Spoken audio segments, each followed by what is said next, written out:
بسم اللہ الرحمن الرحیم۔ دوستو السلام علیکم۔ یوٹیوب چینل دلچسپ ویڈیوز میں خوش آمدید۔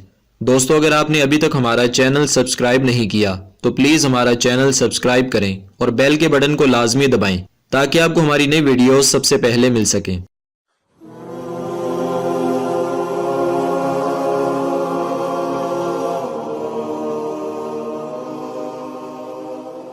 دوستو آج کی ہماری ویڈیو کا موضوع ہے جنات قتل بھی کرتے ہیں۔ جنات اللہ تعالیٰ کی بنائی ہوئی ایک ایسی مخلوق ہے جسے اللہ تعالیٰ نے آگ سے پیدا کیا ہے اور یہ بہت طاقتور بھی ہوتے ہیں، اور جنات کا جب تصور ذہن میں لایا جائے تو ہمارے جسم پر ایک ہیبت سی طاری ہو جاتی ہے اور ہم ڈر جاتے ہیں۔ جنات کی تعداد انسانوں سے 9 گنا زیادہ ہوتی ہے۔ جب انسان کے ہاں ایک بچہ پیدا ہوتا ہے تو جنات کے ہاں 9 بچے پیدا ہوتے ہیں۔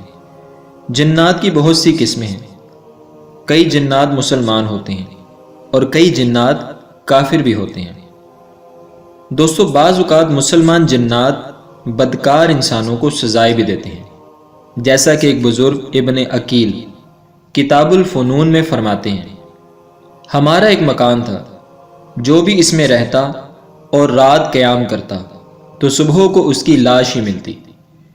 ایک مرتبہ ایک مغربی مسلمان آیا اور اس نے اس مکان کو پسند کر کے خرید لیا، وہاں رات بسر کی اور صبح کو بالکل صحیح و سلامت رہا۔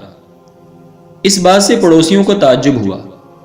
وہ شخص اس گھر میں کافی عرصے تک مقیم رہا، پھر کہیں چلا گیا۔ جب اس سے اس گھر میں سلامت رہنے کا سبب پوچھا گیا تو اس نے جواب دیا کہ جب میں اس گھر میں رات گزارتا تو عشاء کی نماز کے بعد قرآن کریم کی تلاوت کیا کرتا۔ ایک بار ایک پر اسرار نوجوان نے کنویں سے باہر نکل کر مجھے سلام کیا۔ وہ کہنے لگا ڈریے مت، مجھے بھی کچھ قرآن کریم سکھائیے۔ چنانچہ میں اسے قرآن کریم سکھانے لگا۔ میں نے اس سے پوچھا اس گھر کا کیا قصہ ہے؟ اس نے بتایا ہم مسلمان جنات ہیں، ہم قرآن پاک کی تلاوت بھی کرتے ہیں اور نماز بھی پڑھتے ہیں۔ اس گھر میں اکثر و بیشتر شرابی اور بدکار لوگ رہنے کے لیے آئے، اس لیے ہم نے گلا گھونٹ کر ان کو مار ڈالا۔ بزرگ فرماتے ہیں میں نے اس سے کہا رات میں آپ سے ڈر لگتا ہے، برائے کرم دن میں تشریف لایا کریں۔ اس نے کہا ٹھیک ہے۔ چنانچہ وہ دن میں کنویں سے باہر آتا اور میں اسے پڑھاتا۔ ایک مرتبہ ایسا ہوا کہ وہ جن مجھ سے قرآن سیکھ رہا تھا کہ ایک عملیات کرنے والا محلے میں آیا اور صدائیں لگانے لگا، میں سانپ کے ڈسنے، نظر بد اور آسیب کا دم کرتا ہوں۔ اس جن نے کہا یہ کون ہے؟ میں نے کہا یہ جھاڑ پھونک کرنے والا ہے۔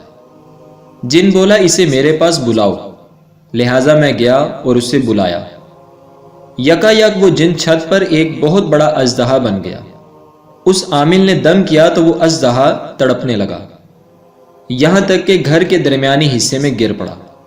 اس عامل نے اسے سانپ سمجھ کر اسے پکڑ کر اپنی زنبیل یعنی ٹوکری میں بند کر دیا۔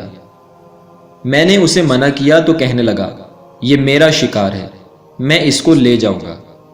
میں نے اسے ایک اشرفی دی تو وہ چھوڑ کر چلا گیا۔ اس کے جانے کے بعد اس اژدہے نے حرکت کی اور پہلی والی شکل میں ظاہر ہوا، لیکن وہ کمزور ہو کر پیلا پڑ گیا تھا۔ میں نے اس سے پوچھا تمہیں کیا ہو گیا؟ جن نے جواب دیا عامل نے اسماء مبارکہ پڑھ کر دم کیا، جس سے میری یہ حالت ہوئی، مجھے زندہ بچنے کی امید نہ تھی۔ جب تم کنویں میں چیخ کی آواز سنو تو یہاں سے چلے جانا۔ مغربی مسلمان کا کہنا ہے کہ میں نے رات میں چیخ کی آواز سنی تو میں گھر چھوڑ کر دور چلا گیا۔ دوستو اس سنسنی خیز حکایت سے یہ سیکھنے کو ملا کہ بعض اوقات مذاق مہنگا پڑ جاتا ہے۔ غالباً اس جن نے اژدہا بن کر اس عامل کو چھیڑنے کی کوشش کی کہ دیکھو یہ کیا کرتا ہے، مگر وہ عامل اپنے فن میں کامل نکلا۔ اس نے اسماء مبارکہ پڑھ کر ایسا دم کیا کہ اس بیچارے جن کو جان کے لالے پڑ گئے۔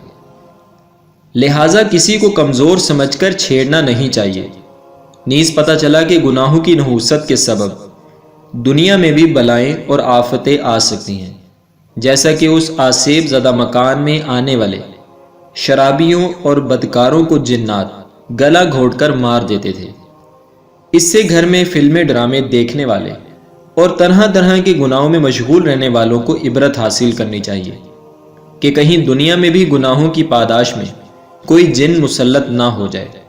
نیز یہ بھی معلوم ہوا کہ عبادت اور تلاوت سے بلائیں ٹلتی ہیں، جیسا کہ اس پر اسرار مکان کے جن نے نمازی اور تلاوت کرنے والے مسلمان کی شاگردی اختیار کر لی۔ دوستو، لہٰذا ہمیں اپنے گھروں کو نمازوں اور تلاوت قرآن سے آباد رکھنے کی ضرورت ہے۔ اللہ تعالیٰ کی پاک بارگاہ میں دعا ہے کہ اللہ تعالیٰ اپنا حفظ و ایمان نصیب فرمائے۔ دوستو، ویڈیو کو لائک اور شیئر کریں اور ہمارا چینل سبسکرائب کرنا نہ بھولیے گا۔ شکریہ۔